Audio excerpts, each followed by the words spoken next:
What is Israel's end goal in Gaza, where, according to local health officials, almost 23,000 people have been killed in just 3 months?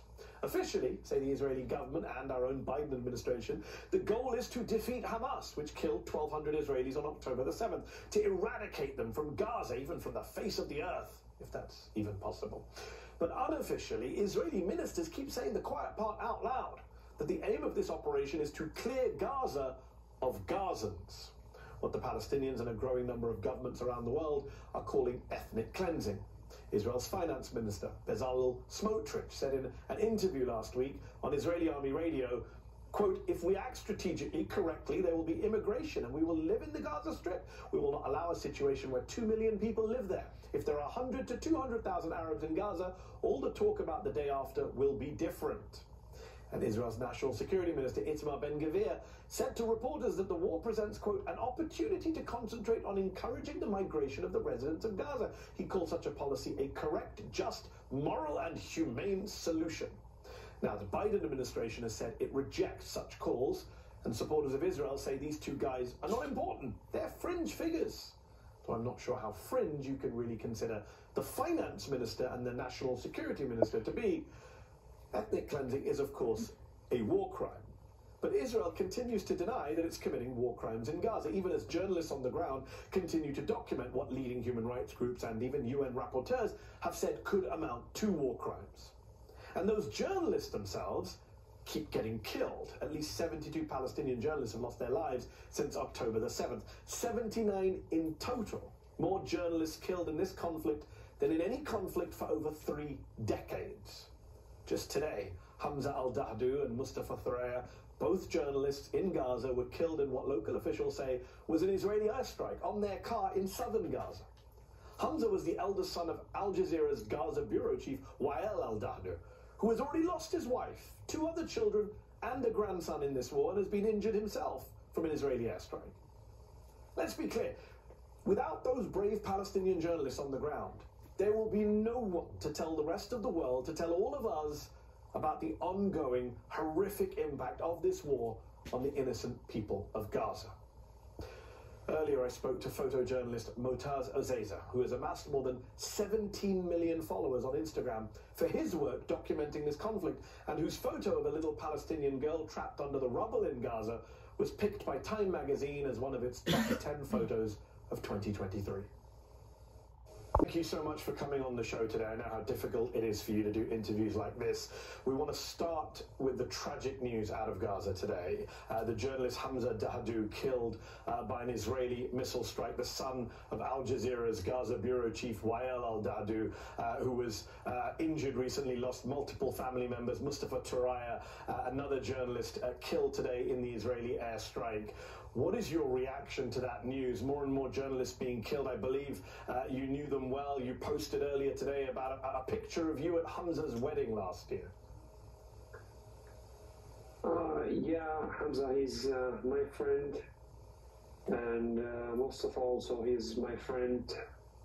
And I want to say that days before Hamza getting killed by the Israeli airstrike targeting their car, Hamza was always telling me about his missing to his mom, because he missed mom and the members of his family just a month ago by an Israeli strike to a house in the middle area in the strip.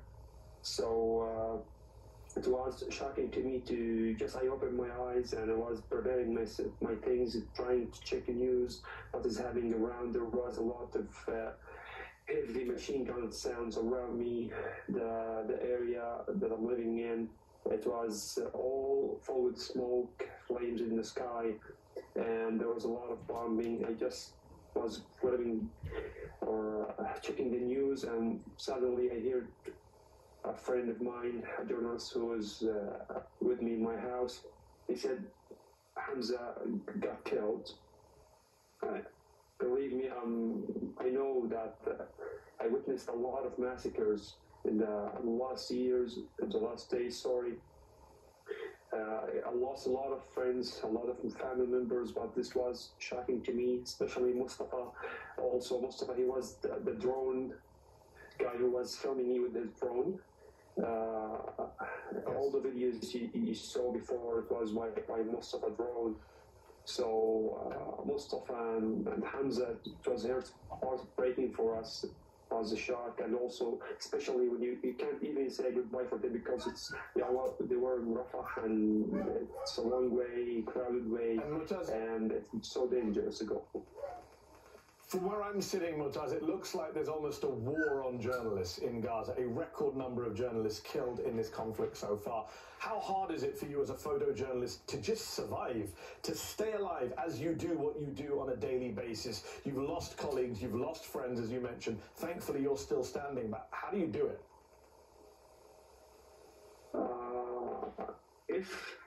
If the life was rolling by humans, believe me, I was going to be killed in the first day of war, but thank God for saving me till now. I was going to lose my life multiple times, but thank God again and again. They don't want us to say the truth. They know that we show the realities of the terror of the state that they are doing. The Israeli terrorism, that they are killing journalists, killing Palestinians, killing innocent people.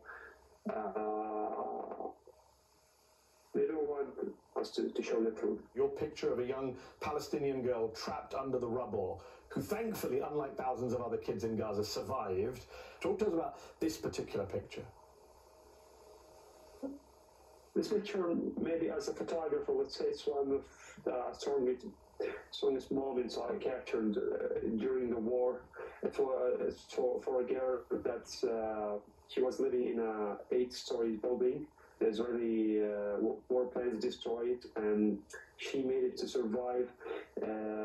Nobody was like seeing her, but I was trying to, with my camera, to put my camera in the small holes that showing inside the building, the destroyed building. I was like using the low shutter speed so I can get more light to see, and I was like going here and there to see if someone's still alive, if someone is so close to above the rubble, so the civil defense and the people can get him out.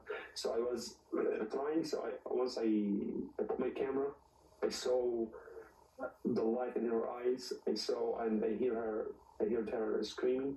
So I didn't capture the picture. I kept watching her till the civil defense opened and a hole in the front of her. So when the light came in her face, in her strapped body, injured body, I took the picture. She was deeply injured, but for me, for our situation, she was so lucky to survive, to make it. There was like 70% pass in the single Israeli strike in the building.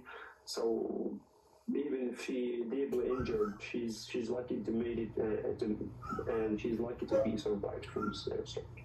You have become in many ways a voice for the people of Gaza to the rest of the world. 17 million people come to your Instagram page to see images out of Gaza, raw, visceral, unfiltered, heartbreaking.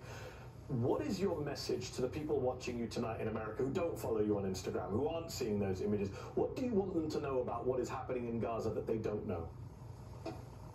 The first message is don't call yourself a free people, a free person, if you can't make changes, if you can't stop a genocide that is still ongoing since the first day. We are so close to be 100 days of murdering and genocide.